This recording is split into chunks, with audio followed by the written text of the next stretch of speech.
الحمد لله الذي اصطفى خصوصا على ولد آدم وخاتم الأنبياء وعلى كمل أتباعه من الصديقين والشهداء.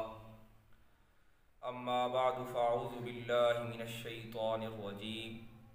بسم الله الرحمن الرحيم.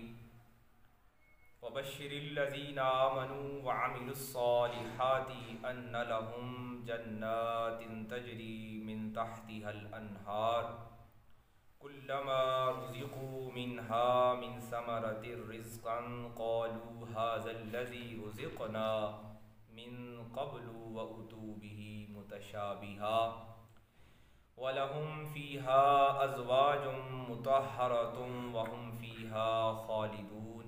صدق اللہ العظیم. ان اللہ وملائکتہ یصلون علی النبی یا ایہا الذین آمنوا صلوا علیہ وسلموا تسلیما. اللہم صل علی سیدنا محمد وعلی آل سیدنا محمد وبارک وسلم. الصلاۃ والسلام علیک یا سیدی یا رسول اللہ وعلى آلِكَ وَأَصْحَابِكَ يَا سَيِّدِي يَا حَبِيبَ اللَّهِ. الصلاة والسلام علیکہ یا سیدی یا رحمۃ للعالمین وعلى آلِكَ وَأَصْحَابِكَ يَا سیدی یا خاتم النبیین. حاضرین مکرم، قرآن مجید کے سلسلہ وار درس قرآن میں آج ہم پہلے سپارے سے سورہ بقرہ کی آیت نمبر 25 پڑھ رہے ہیں. اس آیت میں اللہ کریم نے ارشاد فرمایا کہ خوشخبری ہے ان لوگوں کے لیے جو ایمان لائے اور جنہوں نے نیک اعمال کیے. بے شک ان کے لیے جنتیں ہیں جن کے نیچے نہریں بہہ رہی ہیں. ان کے لیے رزق ہے جس میں پھل ہیں، ثمرات ہیں، جن کو وہ دیکھنے کے بعد کہیں گے کہ یہ رزق تو ہمیں پہلے بھی مل چکا ہے اور یہ اسی سے مشابہت رکھتا ہے. ان کے لیے پاک باز بیویاں ہیں اور وہ ان جنتوں میں ہمیشہ رہیں گے. یہ تو ہے آج کی اس آیت مقدسہ کا ایک لفظی مختصراً ترجمہ. گزشتہ آیات میں ہم پڑھ رہے تھے کہ اللہ کریم نے اپنے محبوب رسالت مآب ختمی مرتبت سرکار دو عالم صلی اللہ علیہ وآلہ وسلم کے دشمنان کو اور معترضین کو یہ چیلنج دیا کہ وہ اس کلام مجید کے مقابلے پر، اس لاریب کلام کے مقابلے پر کوئی آیت لے آئیں، کوئی صورت لے آئیں. اگر انہیں یہ شک ہے کہ یہ کلام الہ نہیں ہے تو وہ اس کلام کے مقابلے پر کوئی صورت لے آئیں. اور پھر اسی کا جواب بھی اللہ کریم نے ساتھ ہی آیت میں عنایت فرما دیا کہ ایسا ہرگز نہیں کر سکو گے. اگر تم سارے جہان کے اپنے جو دعوے دار ہیں، جو حمایتی ہیں، ان سب کو جمع کر لو تو پھر بھی ایسا نہیں کر سکو گے. اور آج کی جو آیت مبارکہ ہے، مفسرین کرام فرماتے ہیں کہ اس سے پچھلی والی آیت یہ ان معترضین کو بتا رہی تھی کہ وقودها الناس والحجارہ، کہ ایسی آگ ان کا ٹھکانہ ہے. فاتقوا النار التي وقودها الناس والحجارہ، کہ جس میں پتھروں نے اور انسانوں نے جلنا ہے. اعدت للکافرین، اور وہ جو کافروں کا ٹھکانہ ہے. اور آج کی یہ آیت وہ نعمتیں، وہ انعام، وہ سعادتیں، وہ برکتیں اور رب کے وہ فضل و احسان کی خوشخبری لیے ہوئے ہے کہ جو اس کلام الہ پر بغیر کسی شک شبہ کے، بغیر کسی جھجک کے ایمان لا کر اس پر عمل پیرا ہو رہے ہیں. فرمایا وبشرلذین، اور خوشخبری ہے ان کے لیے. اس سے پچھلی آیت میں فرمایا اعدت للکافرین، اور نئی آیت نمبر 25 کا آغاز فرمایا وبشرلذین، اور خوشخبری ہے ان کے لیے. یعنی جو کلام الہ پر معترض ہیں، اعتراض کر رہے ہیں اور اس کے نقطہ چین ہیں، ان کے لیے فرمایا کہ ان کا ٹھکانہ آگ ہے، جہنم ہے. اور فرمایا کہ ان کے لیے خوشخبری ہے جو بغیر کسی حیل و حجت کے، بغیر کسی اعتراض کے جو ایمان لے آئے. دراصل ان کا ایمان لانا، جس طرح حدیث پاک ہے، سرکار دو عالم، نور مجسم، شفیع معظم، نبی مکرم، فخر آدم و بنی آدم صلی اللہ علیہ وآلہ وسلم ایک مرتبہ صحابہ کرام کی نشست میں فرماتے ہیں کہ جانتے ہو کس کا ایمان عجیب ہے؟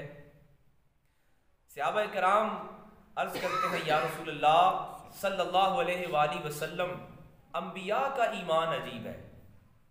آقا کریم رؤوف الرحیم سیدنا کریم صلی اللہ علیہ وآلہ وسلم فرماتے ہیں نبیوں کا ایمان عجیب نہیں ہے کہ ان کے پاس تو جبریل آتا ہے، وحی آتی ہے، ان کا ایمان لانا عجیب نہیں ہے. صحابہ کرام عرض کرتے ہیں یا رسول اللہ صلی اللہ علیہ وآلہ وسلم، نبیوں کے جو ساتھی ہیں ہمارا ایمان لانا عجیب ہے. آقا کریم فرماتے ہیں تمہارا ایمان لانا بھی عجیب کوئی نہیں ہے کہ تم نے انگلیوں سے چشمے جاری ہوتے دیکھے ہیں، تم نے انگلی سے چاند دو ٹکڑے ہوتے دیکھا ہے، تمہارا ایمان لانا بھی عجیب نہیں ہے. تم نے تو پتھروں کو کلمہ پڑھتے دیکھا ہے، تم نے تو درختوں کو چل کے آتا دیکھا ہے، تمہارے لیے ایمان لانا عجیب نہیں ہے.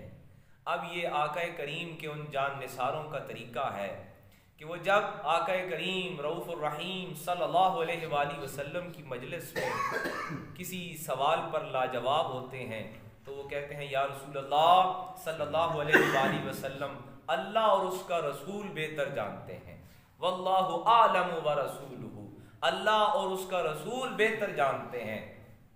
یعنی صحابہ کا عقیدہ یہ ہے کہ جو کوئی بشر جو علم نہیں رکھتا وہ اللہ کا رسول وہ علم رکھتا ہے. صحابہ کرام عرض کرتے ہیں یا رسول اللہ بہتر اللہ کا رسول اور اللہ جانتا ہے.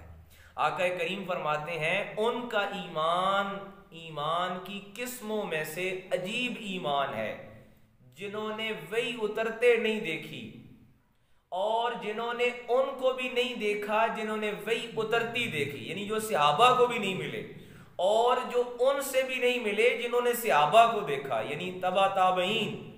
آقا کریم فرماتے ہیں وہ صدیوں بعد آنے والے جنہوں نے صرف سنا کہ یہ قرآن ہے وہ ایمان لے آئے.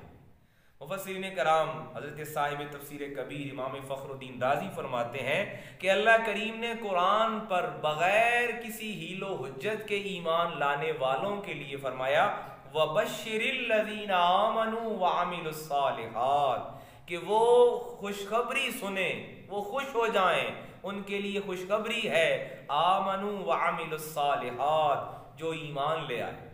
اور یاد رکھیے قرآن مجید میں جہاں بھی ایمان کا تذکرہ آیا اس کے ساتھ ہی وعملوا الصالحات اس سے متصل ہے، اس سے جڑا ہوا ہے. یہ دونوں چیزیں ساتھ ہیں. علامہ اقبال نے کہا نا کہ لوگ آسان سمجھتے ہیں مسلمان ہونا، یہ شہادت گاہے الفت میں ہے قدم رکھنا. ہم لوگوں نے بڑا آسان سمجھ لیا کہ ہم مسلمانوں کے گھر میں پیدا ہو گئے، اللہ نے مہربانی یہ کی کہ ہمارے والدین مسلمان اور مومن تھے لہٰذا ہمیں ایمان حاصل ہو گیا، اس میں ہماری کوئی محنت نہیں ہے، کوئی کوشش نہیں ہے. اب ہم نے یہ سمجھ لیا ہے کہ بس یہی کافی ہے، حالانکہ ایمان بڑی دولت ہے، ایمان سب سے بڑی نعمت ہے، اس جیسی کوئی نعمت نہیں. لیکن قرآن نے جہاں بھی ایمان کا تذکرہ کیا نا اس کے ساتھ فرمایا وَعَمِلُوا الصَّالِحَاتِ، اور مومن وہ ہے جو اعمال صالح کرتا ہے. اور اب کریم نے فرمایا کہ جنہوں نے ایمان کی دولت کو اپنایا اور اس کے ساتھ اعمال صالح کو اپنا اوڑھنا بچھونا بنایا، ان لہم جنات، ان کے لیے جنتیں ہیں. صاحب روح المعانی علامہ محمود آلوسی فرماتے ہیں رب نے جنت نہیں فرمائی، جناتن، جنتیں، بہت ساری جنتیں۔ اب یہ رب جانتا ہے کہ اس کے شمار میں ہے، اس کے علم میں ہے، اس کے حساب میں ہے کہ کتنی جنتیں ہیں۔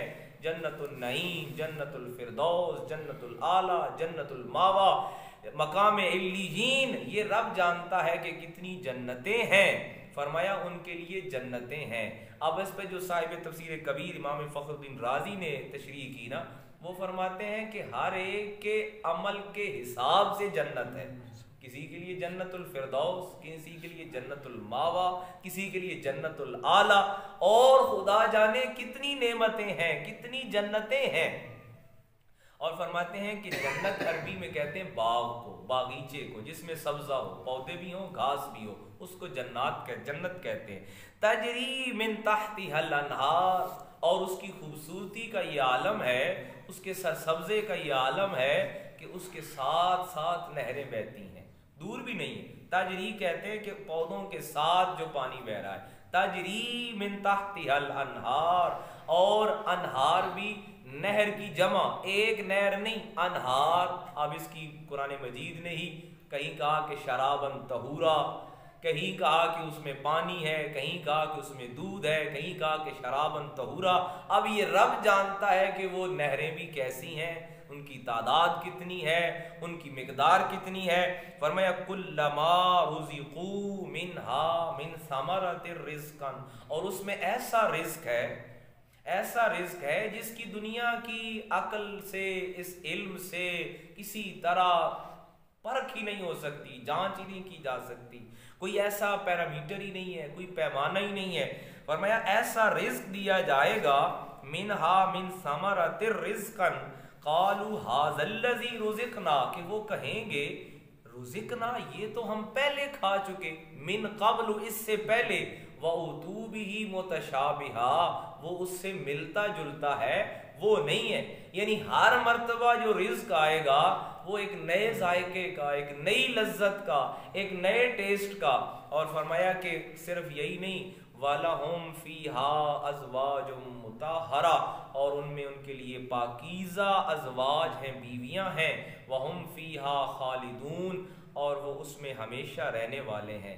حاضرین مکرم، یہ آیت مبارکہ دراصل یہ دعوت فکر دے رہی ہے اور یہ سبق دے رہی ہے کہ ایمان لانے کے بعد بندے کو اس دنیا میں خسارے اور گھاٹے ہو سکتے ہیں، نقصان ہو سکتے ہیں، کیونکہ قرآن مجید نے ہی دوسری جگہ متنبہ کیا ہے کہ ہم نے جو اہل ایمان ہیں ان کو آزمانا ہے، ان کی ہم نے آزمائش لینی ہے۔ سورہ بقرہ میں دوسرے پارے میں فرمایا ہم اہل ایمان کو آزماتے ہیں، کبھی بھوک سے، کبھی افلاس سے، کبھی جانوں کے کمی سے، کبھی بچے لے کر، کبھی بھوک سے۔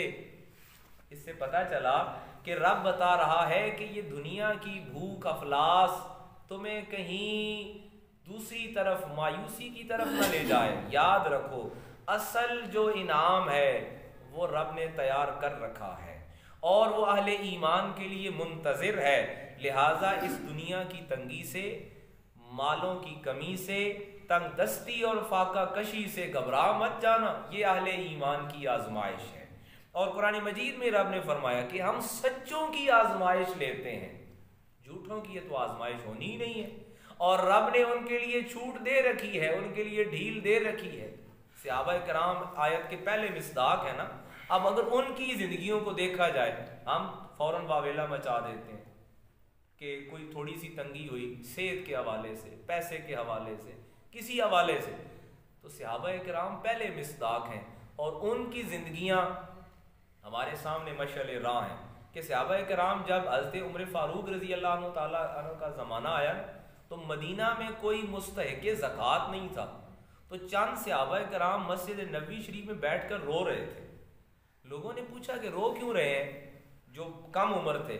انہوں نے کہا ہم نے آقا کریم کا وہ زمانہ دیکھا جب شام کا کھانا کسی کے پاس نہیں ہوتا تھا، لباس سالوں سال کوئی نہیں ہوتا تھا، یہ اصحاب صفا چبوترے پر لیٹے رہتے، ان کے پاس ایک ہی چادر ہوتی، دوسری چادر ہی نہیں تھی۔ آج ہم رو اس لیے رہے ہیں کہ آقا کریم موجود نہیں ہے، اور ہمارے پاس دولت اتنی ہے کہ مدینے میں کوئی مستحق نہیں ملتا، کہیں ہمارے اوپر عذاب تو نہیں آنے والا۔ یعنی وہ ایسی دولت اور آسائش کی فراوانی سے پریشان ہوتے. تو عظیم مکرم قرآن مجید کی یہ آیت بتا رہی ہے کہ انسان کو آزمائش کے لیے تیار رہنا ہے اور اس آزمائش کا بہترین صلہ اور اجر رب کی طرف سے تیار ہے. الہ العالمین ہمارے حال پر کرم فرمائے اور ہمیں اس نیک عمل پر استقامت عطا فرمائے. وما علینا الا البلاغ. آمین. الحمدللہ.